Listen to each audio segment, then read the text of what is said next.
ಚಿಕ್ಕ ವಯಸ್ಸಿನಲ್ಲಿಯೇ ಚಲನಚಿತ್ರ ಅಭಿನಯದಲ್ಲಿ ರಾಷ್ಟ್ರೀಯ ಪ್ರಶಸ್ತಿ ಪಡೆದು ಮಾನವೀಯತೆಗೆ ಖ್ಯಾತಿ ಪಡೆದಿರುವ ನಮ್ಮನ್ನು ಅಗಲಿದ ಪುನೀತ್ ರಾಜ್ಕುಮಾರ್ ಅವರ ಅಪ್ಪು ಅಜರಾಮರ ಕಾರ್ಯಕ್ರಮ ಕರ್ನಾಟಕ ರಕ್ಷಣಾ ಸಮಿತಿಯಿಂದ ಇಂದು ಚಿಕ್ಕಬಳ್ಳಾಪುರದಲ್ಲಿ ಆಯೋಜಿಸಲಾಗಿತ್ತು.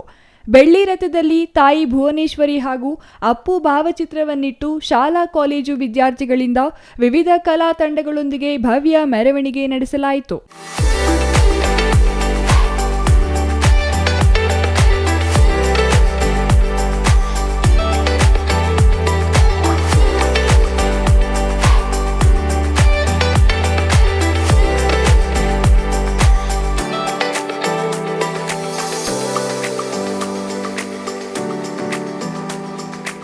ನಗರದ ಅಂಬೇಡ್ಕರ್ ಭವನದಲ್ಲಿ ವೇದಿಕೆ ಕಾರ್ಯಕ್ರಮ ಏರ್ಪಡಿಸಲಾಗಿತ್ತು.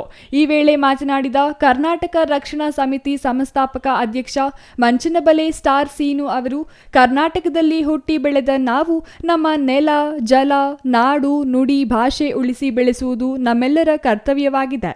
ಗಡಿಭಾಗದಲ್ಲಿರುವ ನಾವು ಅತಿ ಹೆಚ್ಚು ಕನ್ನಡದ ಕಾರ್ಯಕ್ರಮಗಳನ್ನು ಮಾಡಿ ಅರಿವು ಮೂಡಿಸಬೇಕಾಗಿದೆ ಎಂದರು. ಕ್ಯಾಮ್ರಾಮನ್ ಅಂಬರೀಶ್ ಎನ್ ಜೊತೆ ಸತೀಶ್, ಸಿಟಿವಿ ನ್ಯೂಸ್, ಚಿಕ್ಕಬಳ್ಳಾಪುರ.